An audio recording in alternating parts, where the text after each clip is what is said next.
Welcome to today's Explainer, everyone. We're diving right into the emotional analysis of an absolutely legendary story. We're looking at a total masterclass in world building, character intro, and profound storytelling, all packed into a single opening chapter. We're going to unpack the incredible foundational lore of a hidden ninja village, the tragic backstory of an outcast, and the ultimate triumph of a young boy who really just wants to be seen. It's an epic tale of betrayal, hidden secrets, and honestly, the power of empathy. Okay, let's dive into this, because this right here is the brilliant hook that sets the entire narrative in motion.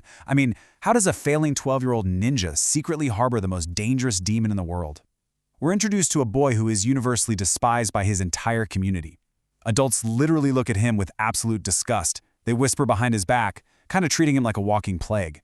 Yet this same boy, who struggles to pass a basic middle school level exam, is secretly the living, breathing prison for an apocalyptic monster. How does a kid end up carrying a burden like that? And maybe more importantly, how does he survive the crushing weight of an entire village's hatred? It's a question about resilience that, honestly, we can all learn from. So to understand that, we've got to jump back exactly 12 years ago. A massive, terrifying creature known as the Nine-Tailed Fox just suddenly appeared out of nowhere. Its sheer power shattered mountains and parted seas with literally just a swing of its tails. The village was on the absolute brink of total annihilation. And it was only stopped because the village leader, a legendary ninja known as the Fourth Hokage, sacrificed his own life to seal that demonic spirit away into a human infant. And yeah, that infant was Naruto. But now, cut to present day. We don't see a terrifying demon. We see a lonely 12-year-old kid who is currently defacing the giant sacred stone monuments of those very Hokage with bright paint. The contrast between this epic, dark mythology and this annoying, prank-pulling child is just absolutely striking. Section 1. The Failing Ninja. Let's take a look at Naruto's struggles. Despite all his rebellious behavior, Naruto actually has a massive, overarching dream. He wants to become the Hokage. Now, the Hokage is the ultimate, undefeated ninja champion, the absolute protector of the village. And the fourth Hokage, specifically, is universally revered as the greatest hero ever for saving them from the Nine Tails. But here's the thing, Naruto doesn't just want the title for the sake of power. No, he explicitly states his real motivation. He figures if he becomes the greatest ninja legend, the villagers will finally have to stop disrespecting him. They'll have to acknowledge him. His ambition is entirely born out of this desperate craving for validation and respect. Let's move to the next part and see how this builds. Because to even begin the path to becoming Hokage, he has a massive roadblock to overcome. You have to become an official ninja, which means graduating from the academy. And the graduation test is incredibly strict. The steps are simple but tough. Step 1, you wait for your name to be called. Step 2, you perform the required jutsu, which, this time around, is the clone jutsu, basically creating illusions of yourself. Step 3, you pass that test to graduate. Well, for Naruto, this is a total disaster. It's literally his worst technique. While the rest of the students are seamlessly creating at least 3 perfect replications to pass the exam, Naruto steps up and can only manage to create one single clone. Just one. And it's not even a good one. It's this terrible, pale, sickly-looking illusion. Because he can only produce this single pathetic clone, he fails. And this isn't just a minor setback. This is his 3rd time failing the graduation exam. His dream is slipping away, and the isolation is only growing colder. Section 2. The Stolen Secret Scroll. A Village Crisis. So desperate to pass, Naruto is actually tricked by one of his instructors into stealing a highly classified item.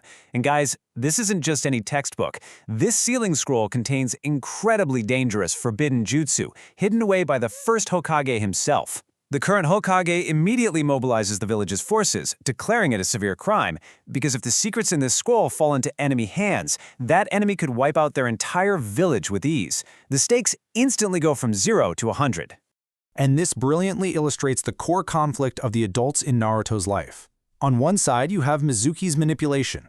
He's the instructor who played the nice guy, secretly tricking Naruto into stealing the scroll so Mizuki could grab it for his own power. He completely uses Naruto's desperation against him. But then, on the other side, you have Iruka's tough love. Iruka is Naruto's main teacher. He's incredibly strict, he yells, he punishes Naruto for his pranks, but it's all out of tough love. He's hard on him because he genuinely wants Naruto to grow strong and capable. Iruka is the one who tracks Naruto down, not to attack him, but to protect him from Mizuki's treacherous plot. Section 3. The Biggest Secret. A 12-year silence. I want you to really think about this for a second. Why do the villagers truly hate Naruto? What could a child possibly have done to warrant a village-wide silent treatment? Well, it turns out there was a strict rule decreed 12 years ago, a vow of silence that every single adult in the village took. Everyone knew the truth except the boy who was actually living it. In a moment of just pure cruelty, Mizuki breaks that 12-year law of silence. He screams this horrific truth at Naruto. He tells him, "The spirit of the fox that destroyed our village and killed Iruka's parents is inside you. You are the nine-tailed fox." Let that sink in. The demon that caused so much death and destruction, the very beast that murdered the parents of Naruto's own teacher Iruka, is sealed inside of him. Mizuki doesn't just say he carries the fox. He tells Naruto he is the nine-tailed fox. He tells him his very existence is a mistake, that no one will ever accept him, and that even Iruka must secretly despise him. It's a massive psychological blow, entirely designed to completely shatter Naruto's reality. But here is where the narrative really slows down and hits its profound emotional core. Instead of hating Naruto, Iruka throws his own body in front of a giant shuriken to save him. Why? Well, because they are basically reflections of each other. Think about it. Both are orphans without family or love. Iruka's parents were killed by the demon inside Naruto, leaving him completely alone. Both of them experienced agonizing loneliness. Iruka remembers what it's like when people just forget you exist. Both acted out as class clowns just to be noticed.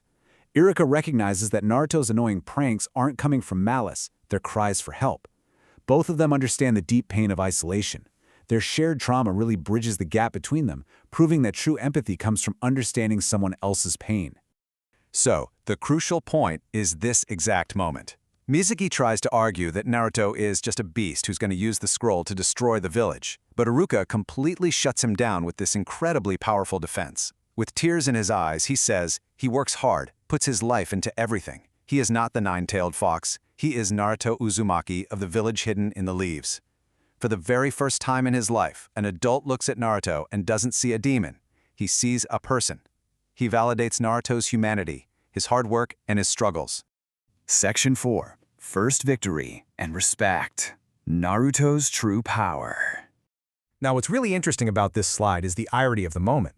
Remember, Naruto failed his exam because he couldn't create a basic illusion, right? But, hiding in the woods with that forbidden scroll, he actually learned something. He bursts onto the scene to protect Iruka and unleashes a master-level, highly advanced technique, the multi-shadow clone jutsu. Unlike the basic academy technique, these aren't flimsy illusions. These are solid physical clones capable of doing real damage. He doesn't just make 3 clones, he literally floods the forest with 1,000 of them, completely overwhelming and crushing the treacherous Mizuki in an absolute instant. It's a real game changer. Following that incredible display of power and loyalty, we get the emotional wrap-up. Iruka asks Naruto to close his eyes, and when he opens them, Iruka has given him his own leaf headband. It's the ultimate symbol of acceptance. He officially makes him a ninja. And, true to a promise he made earlier in the day, Iruka takes the newly minted ninja out for a celebratory bowl of steaming noodles. Naruto finally has exactly what he was searching for the whole time: respect, a mentor, and a place to belong. But, as Iruka notes during their celebration, this is really only the very beginning. Naruto's true journey on the harsh path of a ninja has just begun.